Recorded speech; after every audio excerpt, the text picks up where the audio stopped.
할렐루야, 할렐루야. 그럼 오늘 저는 설교자로서 저의 속내를 좀 먼저 드러내놓고 말씀을 나누려고 합니다. 제가 거의 웬만한 설교의 주제는 다 설교를 해도 가장 설교하기 힘들어하는 주제가 있습니다. 최근에 예를 들면 용서에 관한 메시지도 전했죠. 지구를 지키자고 설교도 했었습니다. 그리고 지지난주에는 가정을 허무는, 이 포돈을 허무는 여우도 잡자, 그렇게 설교를 했습니다. 다 웬만하면 설교가 가능합니다. 근데 이것만큼은 설교하기 부담스러워하고 힘들어하는 주제가 있습니다. 그게 뭘까요? 사랑입니다. 사랑. 어떤 의미에서 저의 약점을 오늘 드러내는 것인데, 이 사랑에 대한 설교를 간간히 비껴나가면서 메시지를 전한 적은 있습니다만은 이 완전히 오로지 사랑만을 주제로 이렇게 정면으로 이렇게 다뤄보지는 참 드물게 했었죠. 왜냐? 제가 실제로 별로 사랑이 없다라는 걸 제가 너무나도 잘 알기 때문에, 별로 사랑할 줄도 모르는 주제에 어떻게 사랑을 설교할 수 있냐라는 어떤 설교자의 자격지심, 이런 것들 있잖아요. 저의 부족함을 너무나도 잘 알고 있기 때문에 어떻게 짓누르는 어떤 부담감, 이런 것 때문에 설교하기가 참 힘들어 했었죠. 또 다른 이유가 있다면 성경에 사랑을 가장 잘 묘사하고 있는 고린도전서 13장, 오늘 본문이라고 말할 수 있을 거예요. 사랑장에 보면 사랑을 한마디로 뭐라고 요약해서 딱 표현했냐면, 따라 하십시다. 사랑은 인격이다. 그렇게 얘기를 하는 거예요. 왜 인격이라고 얘기할 수 있냐면, 사랑장으로 일컬어지는 오늘 본문을 보면, 자 보십시오. 자, 일단 4절 한 절만 딱 보십시다. 시험적으로 보면 제가 읽어볼게요. 사랑은 오래 참고, 사랑은 온유하며, 시기하지 아니하며, 사랑은 자랑하지 아니하며, 교만하지 아니하며. 자, 여기에 사랑이라는 말 대신에 그걸 끄집어내고 나를 집어넣어서 바꿔 읽어도 이게 전혀 어색하지 않습니다. 오히려 더 실감이 날 거예요. 자, 여러분이 한번 읽어볼게요. 자, 사랑을 끄집어내고 나를 집어넣는, 나는, 시작.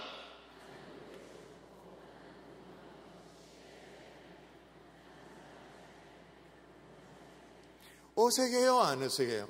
어색하지 않죠. 어색하지 않다라는 말은, 사랑은 단순한 감정이 아니라는 뜻이에요. 어떤 느낌이 아니라는 뜻이에요. 사람의 성품 속에 깊이 내재되어 있는 어떤 그 사람 됨됨이 인격이기 때문에 그런 거죠. 그러므로 사랑은 내면화되어야 됩니다. 그리고 인격으로 그게 드러나야 그게 진짜 사랑이라고 말할 수 있는 거죠. 자, 사랑이 인격이라면 여기에 누가 자신 있습니다라고 손들 사람이 있겠습니까? 인격이라면. 나는 사랑의 인격이 정말 충만합니다. 나는 갖췄습니다. 나는 이만하면 괜찮습니다라고 자신 있게 얘기할 수 있는 사람 누가 있겠어요? 잘 없죠? 잘 없어요. 그러면 벼랑간 오늘 제가 사랑을 설교할 용기를 어디서 얻었단 말입니까? 어디서 용기를 얻어가지고 오롯이 오늘 사랑을 오늘 증가하게 되었을까요? 오늘 본문이 이 지금 또 다른 사랑의 성격을 품고 있는데, 사랑이 인격이기도 하지만 또 뭐라고 말하냐면, 따라할까요? 사랑은 동사다. 동사. 사랑장으로 일컬어진 오늘 본문을 자세히 읽어보면 다 구체적으로 사랑을 동사로, 서술어로, 행동으로 기록을 하고 있어요. 그러니까 사랑은 다 한다. 정반대로 또 사랑은 뭘 하지 않는다. 행동으로 묘사하고 있는 거예요. 그래서 사랑은 명사가 아니고 동사다, 그런 말이 있는데, 오늘 자 4절부터 7절까지 내용을 제가 풀어서 읽으면 중간중간에 생략된 사랑이라는 주어를 다시 살려서 다 읽어내면 이렇게 되어지는 거죠. 사랑은 오래 참습니다. 사랑은 온유합니다. 사랑은 시기하지 아니합니다. 사랑은 자랑하지 아니합니다. 사랑은 교만하지 아니합니다. 사랑은 무례히 행하지 아니합니다. 사랑은 자기 유익을 구하지 아니합니다. 사랑은 성내지 아니합니다. 사랑은 악한 것을 생각하지 아니합니다. 사랑은 불의를 기뻐하지 아니합니다. 사랑은 진리와 함께 기뻐합니다. 사랑은 모든 것을 참습니다. 사랑은 모든 것을 믿습니다. 사랑은 모든 것을 바랍니다. 사랑은 모든 것을 견딥니다. 그러니까 사랑의 15개 서술로, 다시 말하면 동사로 다 설명이 되어 나오는 거예요. 이 말은 뭐냐? 사랑은 관념이 아니라는 거예요. 어떤 느낌이 아니라는 거예요. 무슨 똥구름 잡는 것처럼 그런 게 아니라는 거죠. 구체적인 행동이 사랑이다. 그러면 우리가 좀 소망이 있잖아. 그러면 하라는 것, 행동하라는 것, 그거 하면 되잖아. 인격이라고 말하면 이게 시간이 좀 걸리고 부담도 되고, 하라는 거 하면 되니까, 행동으로 옮기면 되니까. 여러분, 이런 점에 있어서 어떤 실천력, 실행력, 여기 있어서 여러분, 제가 보기에 우리 경산주항의 성도들을 능가하는 성도들은 잘 없습니다. 진짜 실천력이 있어요. 여러분, 우리 교회 성도님들이 분립개척 이제 사역을 설립 60주년 앞두고 분립개척 사역을 하는데 얼마나 놀라운 실천력, 헌금으로 함께 동참하기도 하고, 매주 기도에 수백 명이, 지난주까지 수백 명이 오늘 또 참여해서 함께 기도하고 행동으로 진짜로 실제로 개척의 동참까지도 오늘 마지막으로 저와 이제 면담하면서 마무리 지어지게 되어지는데 순종하며 실천하는 사람들이 얼마나 많은지. 자, 그런데 다시 보면요, 이 15개의 동사도 둘로 나눠진다는 걸 알 수 있어요. 제가 색깔로 표기했는데 먼저 파란색을 제가 읽어볼게요. 사랑은 오래 참습니다. 사랑은 온유합니다. 좀 넘어가서 사랑은 진리와 함께 기뻐합니다. 사랑은 모든 것을 참습니다. 사랑은 모든 것을 믿습니다. 사랑은 모든 것을 바랍니다. 사랑은 모든 것을 견딥니다. 자, 사랑하기에 뭘? 한대요. 한다라는 동사가 총 7개. 자, 이제 빨간 거 볼까요? 제가 볼게요. 사랑은 시기하지 아니합니다. 사랑은 자랑하지 아니합니다. 사랑은 교만하지 아니합니다. 사랑은 무례히 행하지 아니합니다. 사랑은 자기 유익을 구하지 아니합니다. 사랑은 성내지 아니합니다. 사랑은 악한 것을 생각하지 아니합니다. 사랑은 불의를 기뻐하지 아니합니다. 사랑하기에 뭘 하지 않는 것, 않는다라는 동사가 8개 나와요. 자, 그러면 오늘 사랑장을 압축하면 어떻게 됩니까? 7개의 예스와 8개의 노로 구성되어진 거죠. 그러니까 사랑은 7가지를 하고 8가지를 안 하는 거예요. 그게 사랑이다 라고 이제 가르치고 있는 거예요. 자, 그래서 오늘 저는 우리가 사랑하기에 하지 말아야 할 8가지 이 금기사항이 뭔지, 그리고 꼭 해야 될 7가지의 긍정적인 행위가 뭔지, 사랑하기에 하며 사랑하기에 하지 아니하며, 가족을 사랑하기에 하며 또 성도를 사랑하기에 하며 또 교회를 사랑하기에 하며 교회를 사랑하기에 하지 않아야 될 것이 뭔지를 함께 살펴보고자 합니다. 그 중에 제일 먼저 마음속 깊게 아주 쉽게 스며들어온 게 뭐냐? 사랑의 어떤 반대적인 요소잖아요. 그거 먼저 진단하고 우리 모두가 치료받아서 사랑의 성도들 될 수 있기를, 사랑의 하나님의 종들 될 수 있기를 주 예수 이름으로 축원합니다. 축복합니다. 자, 첫 번째로 따라 하십시다. 사랑은 시기하지 않습니다. 다른 말로 말하면 질투하지 않는다, 그 말인 거예요. 여기 말하는 시기는 헬로이라는 원어로 이 말이 어떤 뜻이냐? 자격이 없는 타인에게 어떤 성공, 행복, 어떤 부요함, 어떤 명예, 이런 것들을 보면서 마음 상해해서 분노하고 막 속에서 끓어오르는 것, 그걸 시기라고 이렇게 설명을 하고 있어요. 근데 저는요, 이 시기라는 게요, 요게 동전의 양면 같은 게, 동전의 양면. 좋은 시기가 있고 나쁜 시기가 있어요. 좋은 시기는요, 반드시 어떤 의미에서 필요한 시기심입니다. 뭐 예를 들면 내 남편이 있는데 나도 사랑하고 옆집 아줌마도 사랑하면 어떻게 됩니까? 그거 어떻게 돼요? 어제 저녁에, 토요일 주말 같으면 주말에 같이 가족들끼리 따뜻하게 식사도 하고 주말을 그렇게 보내야 되는데 갑자기 주섬주섬 우리 남편이 옷을 챙겨 입더니만도 나가는 거예요. 왜 나가냐고, 식사 시간 다 됐는데 왜 나가냐고 물어보니까 지금 옆집 아줌마랑 식사하기로 약속됐다고. 그러면 괜찮아요? 안 되지. 괜찮을 턱이 없지. 여러분, 사랑은 언제나 배타적이기를 요구합니다. 사랑은 언제나 독점적이기를 원합니다. 그러니까 잘 생각해보면 상대방에 대한 사랑이 있기 때문에 시기도 있습니다. 시기가 없다, 그럼 사랑이 없다, 그 말을 또 되는 거예요. 그런데 오늘 본문에서 얘기하는 이 시기는, 오늘 본문이 사랑은 시기하지 않습니다라고 말할 때 이 시기는 나쁜 시기란 말이에요. 어떤 농부가요, 밭을 갈고 있어요. 2마리 소를 끌고 이제 밭을 갈고 있었습니다. 하나는 이제 누렁 황소, 그리고 하나는 또 이제 검정색 소였습니다. 그래서 지나가던 나그네가 뭐가 궁금했는가 봐요. 이제 농부에게 물어봐요. 뭐라고 물으면 어떤 소가 일을 더 잘합니까? 라고 물어봐요. 그래 물어보니까 이 농부가 화들짝 놀래가지고 갑자기 나그네 가까이 탁 다가서가지고는 귓속말로 얘기하는 거예요.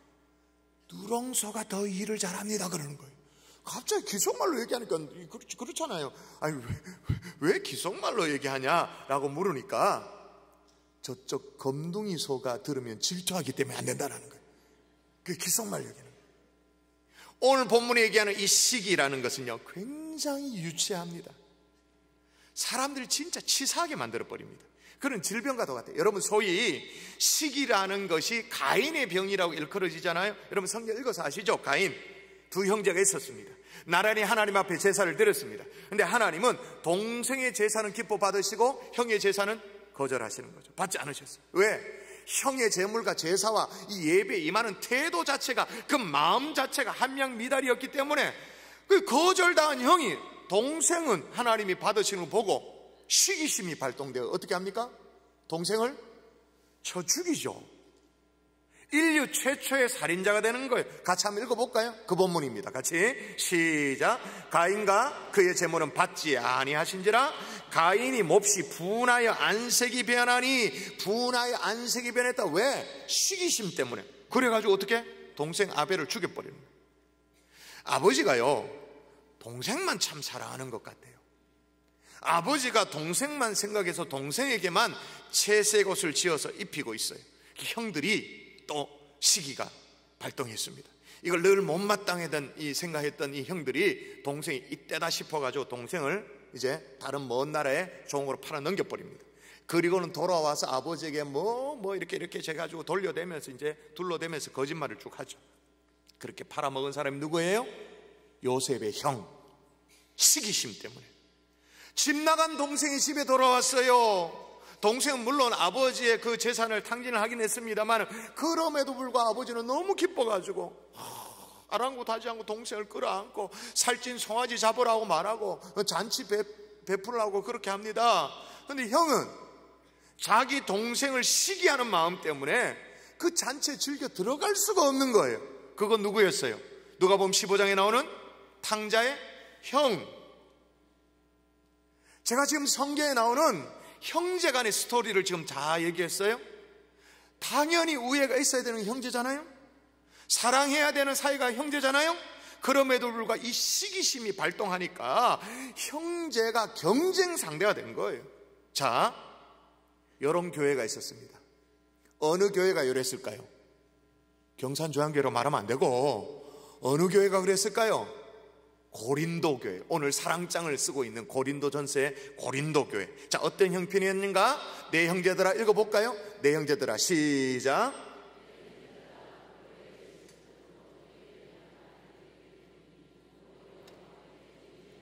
너희 가운데 분쟁이 있다는 걸 들었다라고 막. 그 분쟁의 핵심이 뭐라고 지금 꼬집고 있냐면 너희는 아직도 육신에 속하는 자로다. 너희 가운데 시기와 분쟁이 있으니. 그냥 분쟁이 아니고 뭐예요? 앞에 뭐가 딱 붙어 있는 거예요? 시기와 분쟁이 있으니. 여러분 시기가요 진짜 유치한 게, 제가 이번에 결혼에 관한 책을 출간을 했잖아요. 그 책 내용에 보면 후배들, 이제 결혼을 앞두고 있는 젊은들에게 좀 그래도 실질적인 도움이 되라고 결혼 선배 부부들의 간증문을 실었습니다. 5가정, 그러니까 총 곱하기 하면 10명의 간증을 실어서 한 챕터에 그래 들어있어요. 그걸 보고는 성도들이, 그 소소한 성도들의 간증을 보면 그럼 은혜를 나누면 되잖아요. 근데 이걸 보고 또 삐져가지고 아이고야 뭐라 삐져? 목사님이 내 글은 안 싫고 우리 집안은 안 싫었다고, 다른 사람 글을 싫었다고. 여러분 제가 제일 무서워하는 성도가 어떤 성도죠? 삐지는 성도. 삐지는 성도는 왜 제가 막 무서워하냐면 삐지면 너무 유치하기도 하고 이건 방법이 없어요. 유치해서 방법이 없는 거. 이거는 어떻게 할 방법이 없어요. 여러분 우리 교회가 성도님들의 어떤 인터뷰를 한 번씩 해가지고 이렇게 영상이 이렇게 나가고 또 광고할 때가 있잖아요. 가끔씩 제작할 때가 있잖아요. 어떤 성도가 그래요. 목사님 나는 저 얼굴, 이야 은혜 안 됩니다. 은혜 저 얼굴. 그러면 누구를 꼽아요. 그 영상에 나오는 누구를 꼽아요. 제가 대놓고 네 얼굴은 은혜가 억수로 되는 줄 아나? 라고 하고 싶었는데 그래는 못하고 속만 끓이죠. 속만. 아이고 어떻게 이렇게 유치하나, 얼라구나, 속만 끓이죠. 우리는 그렇게 생각해요. 기분 나쁘면 그럴 수도 있지 뭐, 이렇게 생각해요. 이게 절대 가벼운 문제가 아니에요. 여러분 잠언 14장 읽어볼까요? 자, 평온한 마음 읽어보십시다. 시작. 시기는 뭐를 썩게 한다고 말합니까? 이게 굉장한, 여러분 시기는 시기심이라고 해서 마음 십자를 쓸 만큼 시기심, 그러니까 마음에서 시작되어지는 게 이게 시기잖아요. 근데 마음을 상하게 한다, 마음을 어지럽힌다, 이렇게 말하지 않고 오늘 성경에 뭐라고요? 시기는 마음의 문제로 끝나는 게 아니고 뭐라고요? 뼈를 상하게 한다, 뼈를 썩게 한다. 이게 무슨 말이에요? 건강을 해치게 한다. 시기는 마음으로 시작되었지 마음으로 끝나는 게 아니라 건강을 무너뜨린다, 그 말이에요. 결코 가볍게 여길 수가 없는 거예요. 그리고 더 나아가서 야고보서에 보면 이런 구절이 나와요. 그러나 너희 마음속에 독한 시기, 그냥 시기라고 말하지 않고 독한 시기와 다툼이 있으면 자랑하지 말라. 진리를 거스려 거짓말하지 말라. 이러한 지혜는 위로부터 내려온 것이 아니요 땅 위의 것이요 정욕의 것이요 귀신의 것이니. 자, 독한 시기는 위로부터, 하늘로부터 주어지는 것이 아니고 땅에서부터 오는 것이 아니라 정욕으로부터 되는. 자, 누구의 것이다? 귀신의 것이다. 그러니까 귀신하고 장단을 잘 맞추는 것이 뭐라고요? 시기다. 여러분, 시기와 질투에서 벗어나서 진정한 사랑의 성도 될 수 있기를 주 예수 이름으로 축원합니다. 귀신하고 짝짝꿍 하지 말고 성령님과 함께 보조를 맞추는 거예요. 할렐루야. 또 하나 따라 하십시다. 시기는, 사랑은 자랑하지 않습니다. 다시 말하면 뽐내지 않는다, 그 말이에요. 뽐낸다라는 말의 이 헬라어가 뭐냐면 바람주머니라는 뜻이 있어요. 바람주머니, 영어로 퍼프인데 풍선을 불 때 이렇게 막 이렇게 부풀어 오르는 거 있잖아요. 그와 같은 허세, 허풍, 뭐 이런 의미죠. 잘 보면 시기는 타인의 업적을 무시하면서부터 시작되는 게 시기. 자랑은 자신의 업적을 과시하면서부터 시작된 거예요. 둘 다 사랑은 아니죠. 자기 자랑, 자기 과시, 이게 강하면 언제나 공동체를 어렵게 해요. 공동체를 분열시켜요. 자, 그러나 자랑을 하지 않는 이 순전한 사랑은요, 사람을 없습니다. 자, 여러분, 4명의 아이가 있었거든요. 이 4명의 아이가 풍선을 들고, 아까 풍선 얘기도 했습니다만은 운동장에 뛰놀아요. 뭐 하나는 뭐 빨간 풍선, 파란 풍선, 노란 풍선, 하얀 풍선 이렇게 막 들고 막 뛰기도 하고 까르르 웃어요. 재밌게 놀아요. 근데 여러분, 풍선을 갖고 놀다 보면 풍선이 계속 있어 줍니까? 좀 시간이 지나면 어떻게 돼? 풍선이 터지죠. 아니, 빨간 풍선을 가지고 놀던 이 아이의 풍선이 터져버린 거예요. 터지니까 애가 실망을 해가지고 주저앉아서 울어요.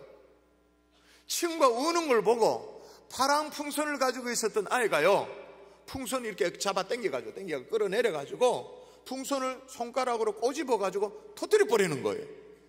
옆에 친구가 풍선을 텅 터뜨리는 걸 보고는 또 울던 애가 눈물을 닦고는 이렇게 쳐다봅니다. 근데 옆에 있던 노란 풍선을 가지고 온 애가 또 자기 풍선을 끌어당겨가지고 터뜨려 버리는. 그 하얀 풍선을 가지고 있던 애는 풍선을 날려보내버려요. 자, 다 풍선이 날아가고 그랬는데 분명히 자기가 가지고 있는 이 풍선 뻐기고 자랑하고 약 올리면서 그렇게 할 수 있죠. 아이들이니까 그렇게 할 수 있죠. 근데 그렇게 하지 않았어. 대신에 풍선은 다 날아가고 터지고 없어. 근데 애들은 그 소복이 모여서 뭐 했을까요? 좋다고 깔깔깔깔 날아가는 풍선 보면서 좋다고 재밌다고 웃으면서. 그게 뭐예요? 사랑인 거예요. 참 사랑은요, 자기 것을 내려놓아서라도 사람을 얻는 게 사랑인 거예요. 근데 고린도 교회는 그걸 못했어. 오로지 자기 주장, 자기 자랑, 열중하다 보니까, 자, 서로 뭐라고 주장하는지 보십시다. 자, 주장하는 내용 읽어볼까요? 또 읽습니다. 내가 시작.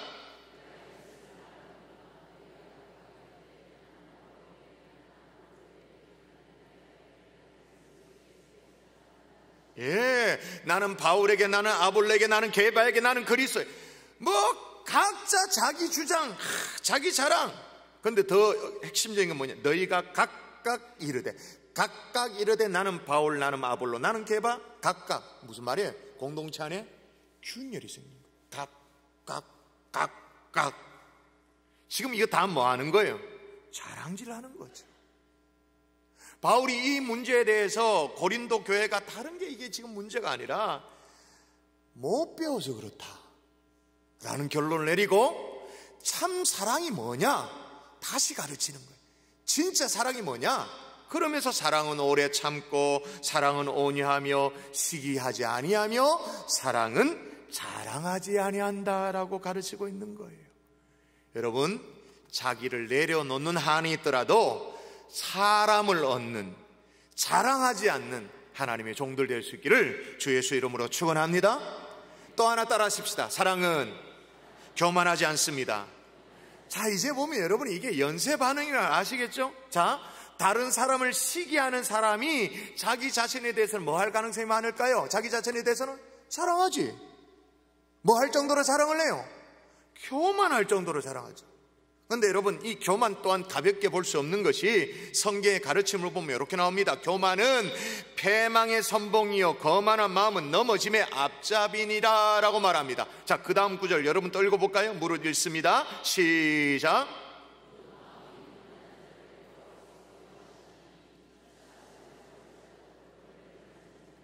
앞에 나오는 거, 교만한 자를 여호와께서 미워하신다. 당연하죠. 미워하시죠. 그 다음 참 중요해요. 피차 손을 잡을지라도 벌을 면하지 못한. 무슨 말이에요? 교만한 사람들 저들끼리 작전을 짜고 함께 손을 잡고 의기투합을 한들, 그렇게 마음을 모은들 어떻게 된다고요? 벌을 면하지 못한다. 무슨 말이야? 안 된다. 그 말 안 된다. 하나만 더 볼까요? 자, 같이 읽을까요? 시작. 무례하고 교만한 자를 이름하여 망령된 자라 하나니 이는 넘치는 교만으로 행함이니라. 그래서 C.S. 루이스는 뭐라고 말했냐면, 교만은 인간이 범할 수 있는 가장 무서운 죄다, 그렇게 말해요. 인간이 범할 수 있는 가장 무서운 죄. 자, 그러면 좋아요. 다 좋아요. 교만은 패망의 선봉이고, 교만은 하나님이 미워하는 거고, 교만은 저들끼리 작전을 짜서 함께 의기투합한들 하나님이 벌을 주신다. 망하는 지름길이 교만이다. 다 알겠어요. 근데 교만이 어떻게 드러나나? 어떻게 포가 나나? 진짜 교만한 사람은요, 자기 속에 교만이 있는데도 교만을 숨깁니다. 잘 숨깁니다. 그런데 이 숨겨진 교만이 드러날 때가 있습니다. 드러나는 통로가 있습니다. 속에 있는 교만이 드러나는 통로, 이 부분에 대해서 시편은 우리에게 시사하는 바가 있어요. 자, 뭐라고 말하는지 제가 한번 읽어볼게요. 내가 오만한 자들에게 오만하게 행하지 말라. 그러니까 교만한 사람에게 교만하게 행하지 말라 지금 말하고자 했잖아요. 악인들에게 뿔을 들지 말라 하였노니 너희 뿔을 높이 들지 말며. 그러니까 교만하지 말라 그런 말이에요. 그렇게 말라라고 말하고, 그 다음 보십시다. 교만한 목으로 뭐 하지 말지어다? 말하지 말지어다. 오만하게 행하지 말라고 말합니다. 교만하게 행하지 말라고 말합니다. 근데 끝에 뭐라고 교만한 목으로 뭐 하지 말라? 말하지 말라. 그러면 이 속에 있는 교만이 슬슬 새일 때가 있단 말이에요. 생각지도 못하게 슬쩍 드러날 때가 있단 말이에요. 그게 뭘 통해서? 그 사람이 하는 말을 통해서. 그 사람이 뭐라고 말하느냐. 그래서 여러분, 이 교만이요, 단순히 자기 프라이드를 넘어서 자기 주장 이런 게 아니라 정말 자기 뜻을 관철하는 거예요. 도를 지나친 자기 주장을 하는 거예요. 자기 뜻을 막 관철합니다. 자기 주장을 합니다. 그 또 뭐 안 되면 어떻게? 그 직장에서 그게 관철 안 되면, 교회에서 그게 관철이 안 되면 또 어떻게 할까? 뭘 할까요? 관철이 안 돼. 자기 주장을 했는데 안 돼. 입으로 했어야 안 돼. 그럼 뭘 할까요? 자, 아까 얘기했잖아요. 또 뭐 할까요? 삐지지. 또 싸늘하게 또 삐져버려요. 그래서 여러분 읽어볼까요? 또 한번 읽어볼까요? 여호와를 시작.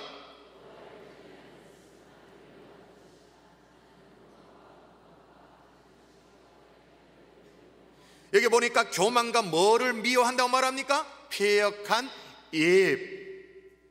자기 자랑을 넘어 자기 교만에 빠진 사람을 보면 마치 정신적인 암 환자를 보는 것과 똑같아요. 별 통증이 없죠. 표가 나지 않죠. 그런데 그렇게 암이 찾아오듯이 교만도 그렇게 찾아와요. 표가 안 나는 것 같죠. 근데 쓱 드러납니다. 그 입술에 있는 자기 주장, 자기 뜻. 그런데 그 자기 주장이 도를 지나치면 그 다음에 나타나는 현상이 있습니다. 이제 오늘 이게 도미노라고 말했습니다. 연쇄 반응이라고 말했어요. 한번 따라 할 거예요. 사랑은 무례에 행하지 않습니다. 교만한 사람, 자기 주장을 지나치게 하는 사람의 특징이 뭐냐? 뭐 합니까? 무례하죠. 이 얘기를 듣는 사람이 기분이 어떤지, 그 사람의 형편이 어떤지, 상황이 어떤지, 감정이 어떤지 이런 거 별로 생각 안 해. 그냥 막 자기 주장해, 무례하게 행동해. 일단 거만합니다. 거만하게 딱 이래가지고 벚꽃도 손을 딱 짚고 막 거만하게 막 타인을 고려하지 않아요. 한마디로 뭐예요? 예의가 없는 거죠. 이런 표현 아시죠? 뿔뚝거린다고. 뿔뚝거리는 거예요. 근데 반대로 사랑의 사람은요, 따뜻합니다. 예의가 바릅니다. 예의가 바르다라고 말할 때 영어 단어가 courteous잖아요. 여기 보면 이 단어가 궁정이라는 단어 court에서 왔는데, 그러니까 궁정을 생각해 보세요. 궁정이라면 얼마나 품격이 있어요? 예의가 있어요? 얼마나 신사적이에요? 얼마나 고상한 매너가 있습니까? 그죠? 그런 것들이 예의가 바르다고 말이에요. 그러면 어떻게 하면 이 무례, 어쩔 수 없는 우리 속에 무례가 좀 있는데 이 무례를 어떻게 하면 이걸 줄일 수 있을까? 제가 누누이 얘기했습니다. 제 얘기를 정말로 귀담았으면 여러분 이게 어느 정도 고쳐졌을 거예요. 아무리 가까운 사이라도 제가 뭐 하라고 말했습니까? 존대하라고. 예를 들면 님자를 붙이라고 얘기를 했었습니다. 제가 10년 동안 얘기를 해왔습니다.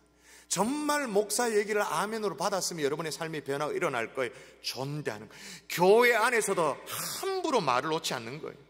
예를 들면 조인식 목사 오늘 사회했잖아요. 조인식 저 같으면 뭐라고요? 목사님, 조 목사 이래 말하는 게 아니고 조인식 목사님, 아무리 저보다 나이가 어리고 후배고 신학도 연배도 짧지만 김규성 전도사님 그렇게 하는 거죠. 성도 간에도 집사님, 김 집사님, 이 집사님 가능하면 존대를 하는 거예요. 이런 얘기를 하면 그렇게 얘기합니다. 아이 목사님 참 그렇게 말하면 거리감이 느껴지고 친근감이 덜합니다. 그렇게 말합니다. 여러분 잘 생각해 보세요. 편하게 해서 무례한 쪽으로 기울어지는 게 좋을까요? 아니면 좀 거리감이 느껴지더라도 예의를 지키는 쪽이 좋을까요? 어느 쪽이 공동체를 위해서 좋을까요? 자, 이거도요. 자, 보세요. 아이, 목사님, 그렇게, 아이고, 뭐, 지금 같은 교회에서 있는지 몇 년인데, 제가 님자를 하라고 얘기한 지 10년입니다. 10년째 얘기하고 있습니다. 그럼에도 불구하고 무시하고 안 하니까 그 적용이 안 되는데, 같은 교회 뭐, 어떻게 뭐, 김집사, 이집사지, 어떻게 김집사님? 이렇게 합니까? 아, 이게 거리감이 느껴집니다. 불편합니다. 누구 얘기입니까? 자기가 불편하다, 그 말인 거죠. 이건 자기 얘기예요. 그런데 여러분 편하게 해서 쉽게 무리하는 쪽이 되는 것이 아니라 좀 거리감이 느껴지더라도 예의를 지키는 쪽, 이게 공동체를 세우는 거죠. 어디에 관심이 더 있냐, 이것도 차이가 딱 나는 거예요. 여러분 제 귀에 여러분이 함부로 얘기하는 김집사, 이집사 이런 소리가 들리지 않았으면 참 좋겠습니다. 제가 어떻게 생각할 수밖에 없어요. 아하, 이분은 아무리 말씀을 증거해도 말씀을 수용을 안 하는 분이구나. 그렇게 생각할 수밖에. 교육자 간에도 아무리 친해도 이 목사 아무리 후보라도 그렇게 하지 않는 거예요. 이 목사님. 부부 간에도 정말 참 사랑하는 사이에는요, 예의를 갖춥니다. 매너를 지킵니다. 말과 행동도 우아합니다. 오늘 조금 전에 연주를 했습니다만 이 연주도요, 무대에 올라올 때 무대 매너라는 게 있습니다. 그렇죠? 연주를 할 때 청중들이 박수를 하면 거기에 대한 매너라는 게 있습니다. 품격이라는 게 있습니다. 내려갈 때도 품이라는 게 있습니다. 그렇죠? 그러므로 우리 경산주안교회 장로님들, 중직자들, 성도님들이 서로 무례히 행하지 않는 매너를 갖추는 품격 있는 하나님의 사람 될 수 있기를 주 예수 이름으로 축원합니다. 우리 목자들이, 우리 교사들이, 우리 성도들이 예의 있고 기품 있는 하나님의 종들 될 수 있기를 주 예수 이름으로 축원합니다. 자, 스스로 다짐하면서 노력한다는 그런 의미로 옆에 분에게 격려하며 이렇게 인사하십시다. 예의 있는 성도가 됩시다. 그렇게 인사하겠습니다. 예의 있는 성도가 되십시다. 이렇게 얘기하면서 마음에 다짐하는 것, 예의 있는 성도가 되십시다. 또 하나 사랑이 뭐냐? 자기의 유익을 구하지 않는 거예요.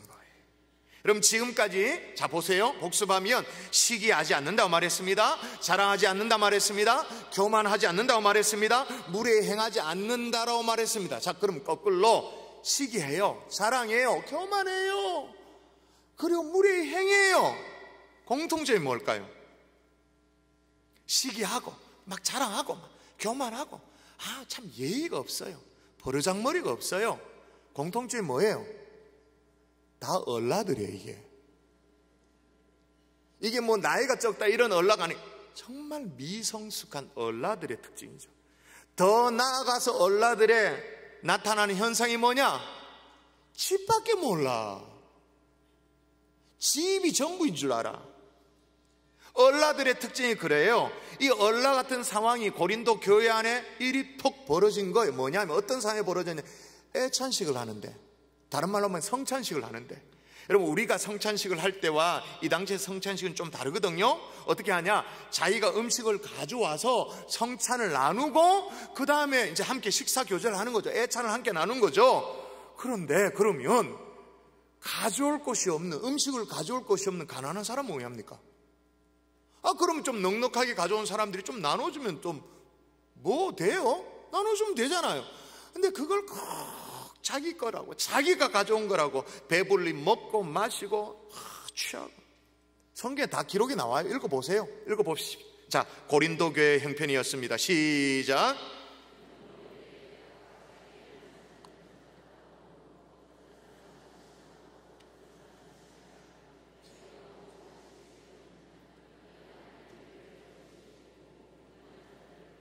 예, 여기 보니까 각각 자기의 만찬을 먼저 자기가 가져왔으니까 내 것이 내가 챙겨 먹는다. 왜? 뭐 이런. 그러니까 어떤 사람은, 가난한 사람은 먹을 것이 없고, 그러면서 바울이 얘기하는, 너희가 하나님의 교회를 업신여긴다. 이게 무슨 교회냐는 거예요. 이런 고린도 성도들에게 참 사랑은 뭐라고 지금 바울이 가르치냐? 자기의 유익을 구하지 않는 것이 사랑이다. 어느 날, 좀 과거입니다. 남미의 과테말라 서쪽 해상에서 우리 한국의 해양 원양 어선 있잖아요. 거기에 구조된 두 사람이 있었어요. 영국 사람이었습니다. 모리스 베일리라는 이 두 부부가 구조가 되어졌습니다. 이 두 사람은 내막을 알아보니까 결혼 10주년을 기념해가지고 이제 요트 여행, 정말 로망이죠. 요트 여행을 했는데 갑자기 배가 어떻게 됐는지 침몰을 하게 된 거예요. 표를 하게 되어졌죠. 그래서 그 구명보트, 조그만한 한평 남짓된 고무 구명보트에 의지해가지고 표류를 하는데, 이 두 부부가 얼마 만에, 끔찍해요. 얼마 만에 구조가 됐냐? 표류한 지 117일 만에 구조가 된 거예요. 117일 동안 석 달이 넉 달이 되잖아요. 그 기간 동안 거북이 피를 마시고 또 빈물을 마시고 물고기 잡아먹고 겨우겨우 연명했는데, 구조하고 나니까 이게 막 온 전신이 막 피부염이 막 그득하고 서지도 못하고, 거기에다가 곧 굶어 죽기 아사 직전이었어요. 진짜로 바로 아사 직전에 사실 구조가 됐어요. 근데 진짜 이상한 점이 발견돼요. 뭐냐면 그 부부가 타고 있었던 구멍보트, 조그만한 그 보트를 이제 이렇게 정리를 하는데, 그 안에서 무려 4통의 통조림이 발견되는 거예요. 먹을 수 있는 통조림.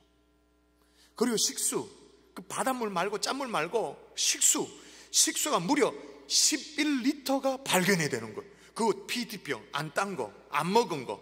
왜 안 먹었죠? 아사 직전인데, 지금 곧 죽을 판인데. 준비된 영상 보여주시죠.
사랑의 적은 이기주의다라고 적혀져 있는데 왜 먹지 않았을까요? 사랑하니까. 진짜 사랑은 자기의 유익을 구하지 않는 것이니까. 서로 양보하다 보니 양보하고 또 양보하고 그래 남는 거예요. 여러분, 이 대목을요, 우리 개역 성경에는 사랑은 자기의 유익을 구하지 아니하며 이렇게 번역을 했습니다만, 이 대목을요 유진 피터슨의 그 메시지 성경에 보면 정말로 아름답게 번역을 했어요. 자, 사랑은 자기의 유익을 구하지 않으며 어떻게 번역했냐? 사랑은 내가 먼저야 라고 말하지 않습니다.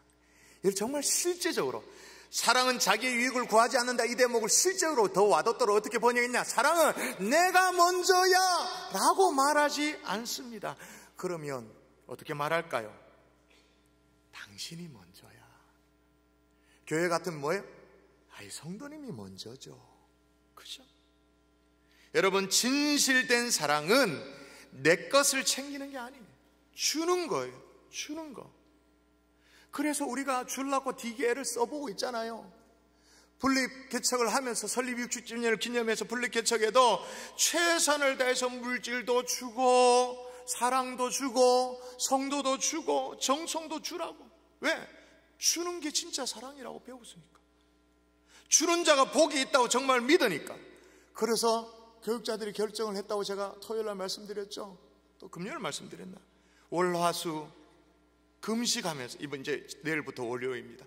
금식까지 하면서 이제 보낼 게 더 없는가 찾다 보니까 기도를 더 보내야겠다. 금식 기도도 사랑 담은 교회 보내려고. 교회도 어떻게 해요? 사랑 담은 교회가 먼저야. 교회가 먼저죠. 아이, 성도님이 먼저죠. 한번 다시 따라 하십시다. 사랑은 내가 먼저라고 말하지 않습니다. 대신 어떻게 말한다고요? 당신이 먼저예요. 교회가 먼저죠. 왜? 사랑은 자기의 유익을 구하지 않는다면서요. 왜 그렇게 하느냐?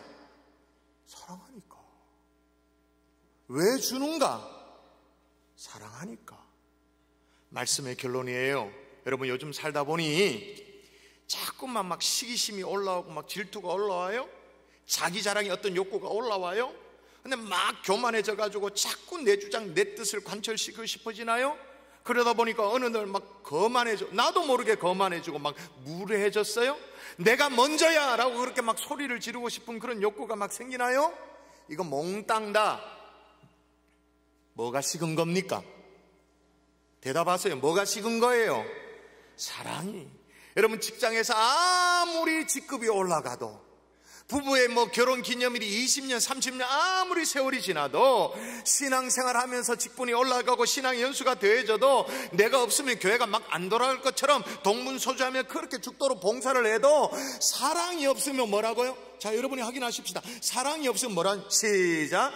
내가 사람의 방언과 천사의 말을 할지라도 사랑이 없으면 소리나는 구리와 울리는 꽹과리가 되고, 내가 내연하는 능력이 있어 모든 비밀과 모든 지식을 알고 또 산을 옮길 만한 모든 믿음이 있을지라도 사랑이 없으면 내가 아무것도 아니요. 사랑이 없으면 뭐라고요?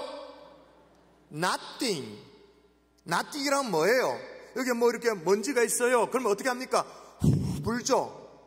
아무것도 아니란 말은 뭐냐면 불 건덕지도 없어요. 그냥 아무것도 없는 거예요. 그거는 성경에 이렇게 가르쳐요.